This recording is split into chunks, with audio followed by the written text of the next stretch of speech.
Innalhamdalillah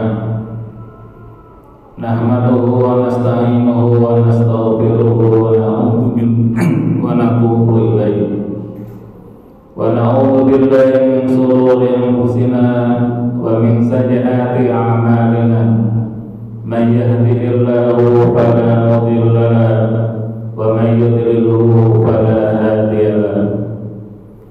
Asyhadu an la ilaha illallah wahdahu la syarika lahu wa asyhadu anna Muhammadan abduhu wa rasuluh. Allahumma shalli ala Muhammad wa ala ali Muhammad kama shallaita ala Ibrahim wa ali Ibrahim wa barik ala Muhammad wa ala ali Muhammad kama barakta ala Ibrahim wa ali Ibrahim fil alamin innaka Hamidum Majid. Amma ba'd. Faqad qala Allah ta'ala fil Qur'anil Karim, a'udzu billahi minasy syaithanir rajim, wa aqimus salata wa atuz zakata. Usikum bi nafsi bi taqwallah faqad fazal muttaqun.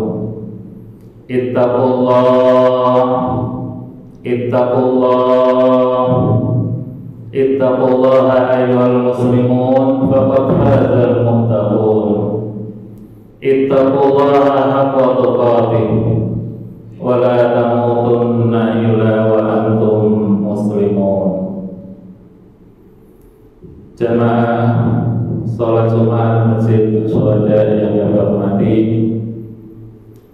tidak terasa kita di bulan Ramadan ini sudah berada di hari yang ke-25. Bagi yang memulai puasa di tanggal 11 Maret dan di hari yang ke-25 bagi yang memulai puasa di tanggal 12 Maret. Kebiasaan kita umat Islam di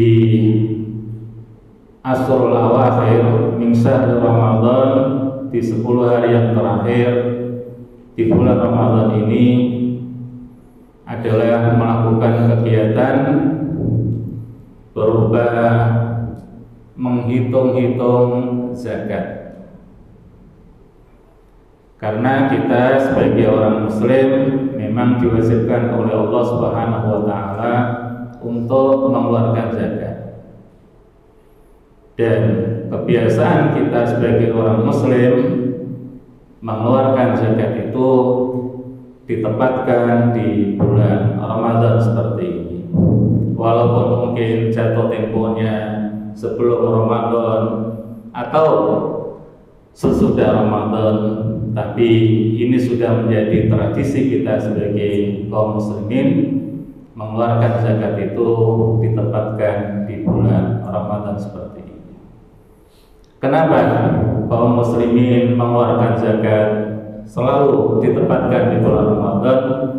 Karena mereka berkeyakinan mengeluarkan zakat di bulan Ramadan itu adalah waktu momen yang sangat-sangat terbaik.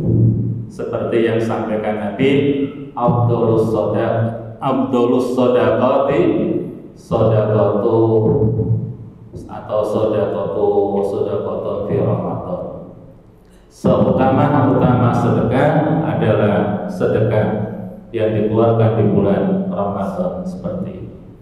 Nah, karena keyakinan itulah kaum muslimin kebanyakan mengeluarkan zakat itu ditempatkan pada bulan Ramadan seperti ini. Memang para jamaah sekalian, tidak semua kita sebagai orang muslim ini berkewajiban untuk mengeluarkan zakat, dan juga tidak semua harta itu pasti wajib dikeluarkan zakatnya. Hanya ada beberapa harta yang wajib dikeluarkan zakat, di antaranya adalah zakat yang berupa harta. Zakat yang berupa harta ini kita kategorikan pertama yaitu yang berupa nuqud, yang berupa uang. Yang kedua adalah yang berupa adhab, emas. Kemudian yang ketiga adalah yang berupa al-mihnah, yaitu provisi. Ketiga harta inilah yang pada kesempatan ini akan kita kaji bersama dengan waktu yang sangat-sangat singkat ini. Para jamaah sekalian, seperti yang kita sampaikan tadi bahwa tidak semua kita orang Islam ini berkewajiban untuk mengeluarkan zakat. Hanya orang Islam yang memenuhi kriteria berikut inilah yang berkewajiban untuk mengeluarkan zakat. Siapa? Orang Islam yang berkewajiban untuk mengeluarkan zakat itu.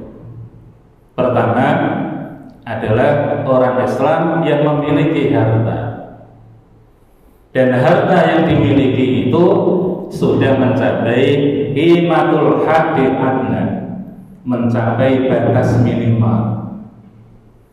Berapa batas minimal harta yang dimiliki oleh seorang muslim, yang karenanya seorang muslim itu berkewajiban untuk mengeluarkan zakat tersebut?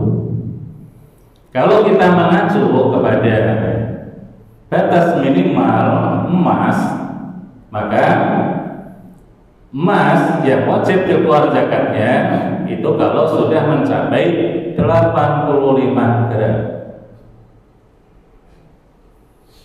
Kalau batas minimal orang wajib mengeluarkan zakat itu adalah memiliki emas 85 gram.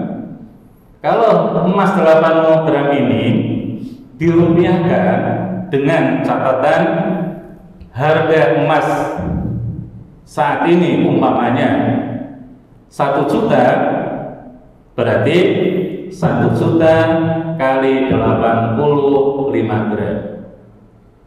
Itu ketemunya adalah kira-kira 85 juta. Bagi kaum muslimin yang memiliki harta sebesar 85 juta, maka kaum muslimin yang memiliki harta sebanyak 85 juta ini dia berkewajiban untuk mengeluarkan zakat. Kalau kurang dari itu tidak wajib. Kalau lebih sudah melebihi batas minimal. Karenanya maka perlu diketahui zakat itu ada batas minimalnya.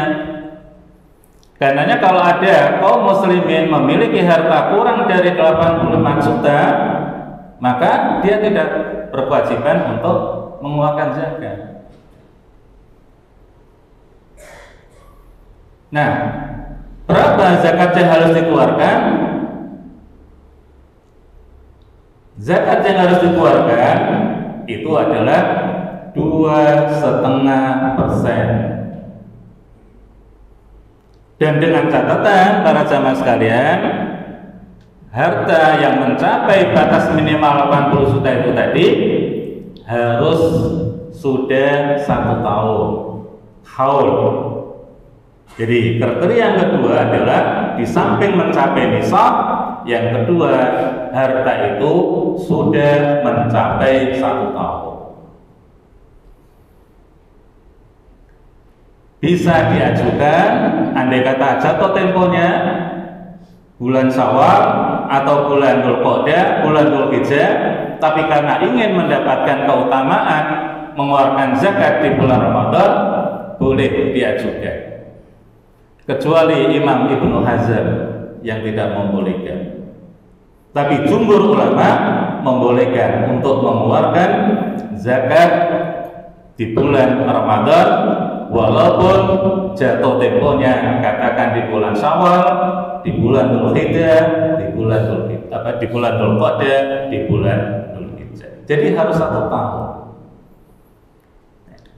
Nah, kalau harta itu sudah mencapai 85 dan sudah 1 tahun, maka kaum muslimin yang sudah mempunyai harta sebanyak itu, maka wajib mengeluarkan zakatnya sebanyak 2,5%.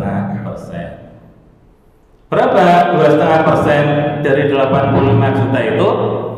Kira-kira 2 jutaan. Jadi Masya Allah,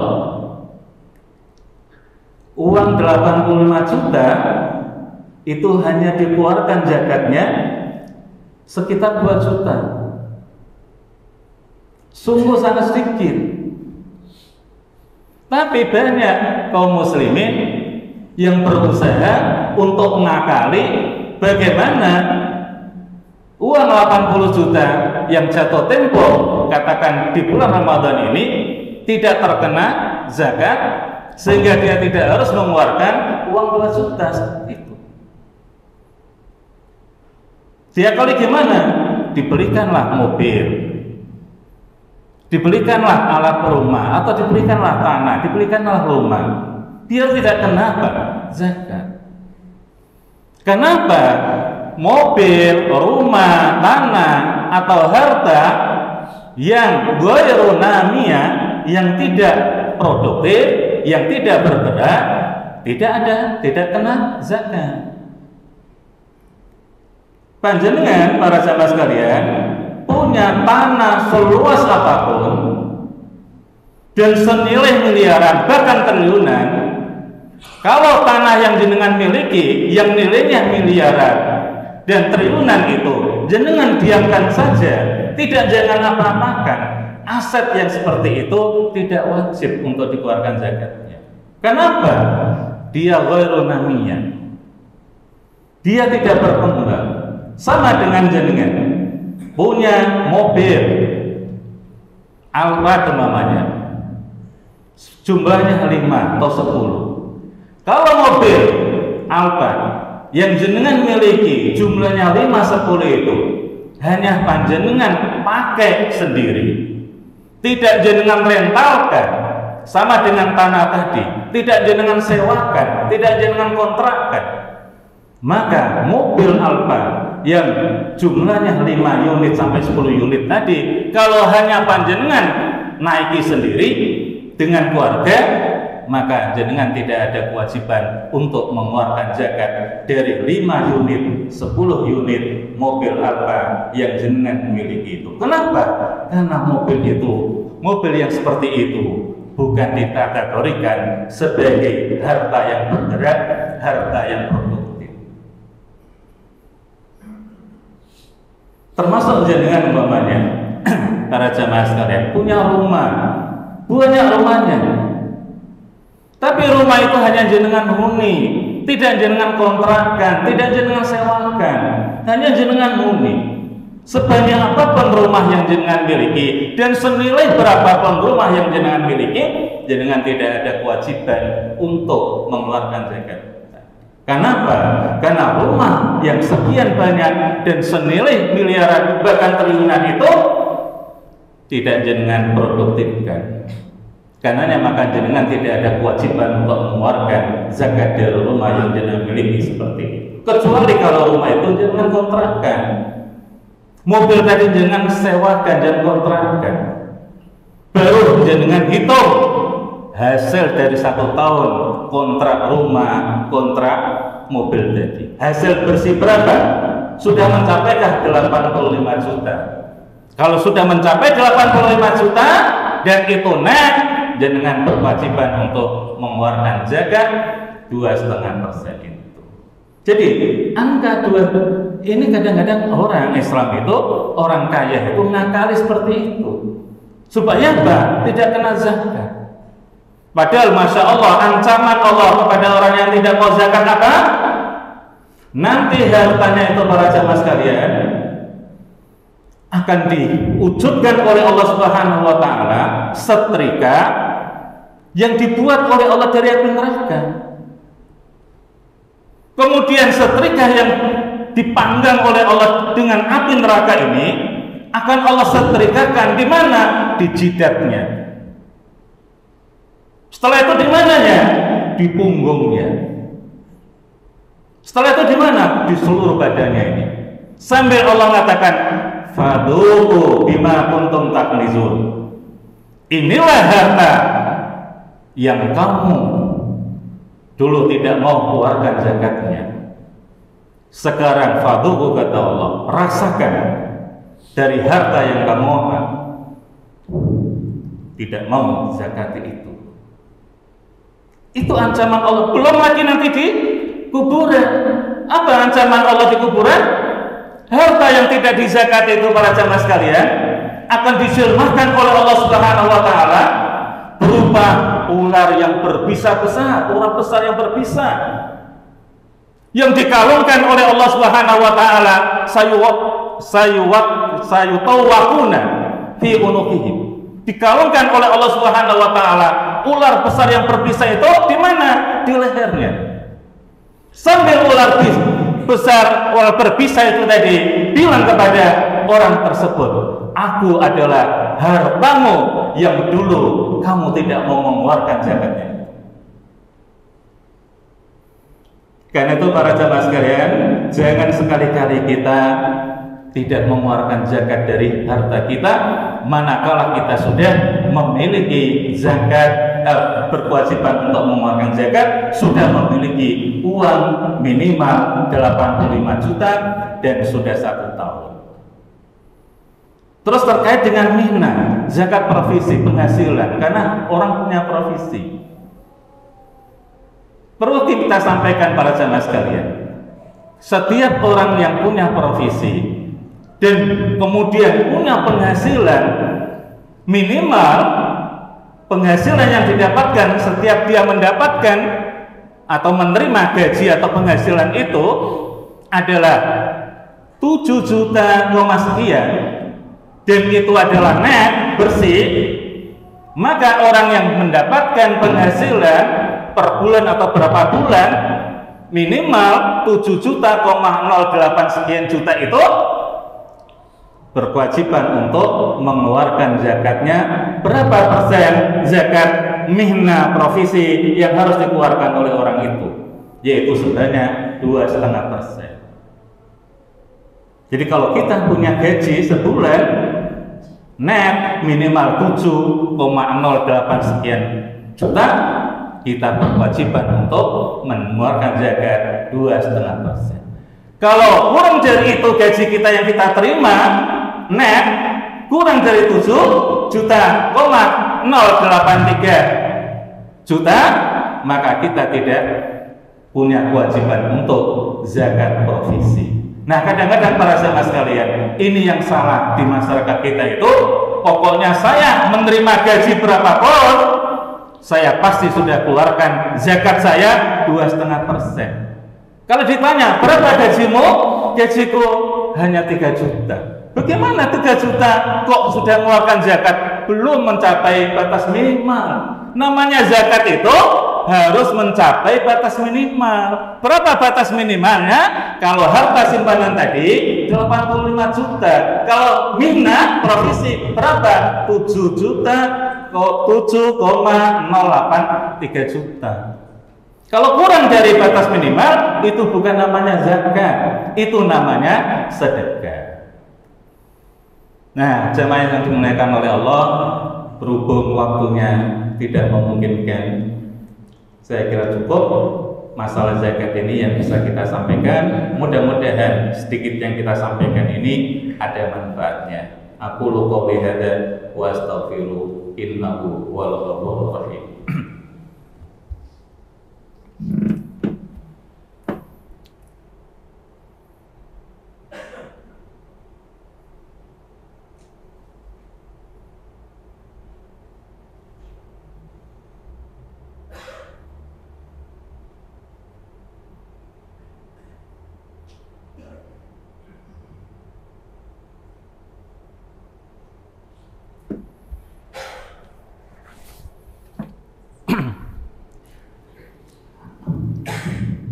Alhamdulillah, wassalatu wassalamu ala Rasulillah wa ala alihi wa sahbihi wa mawala.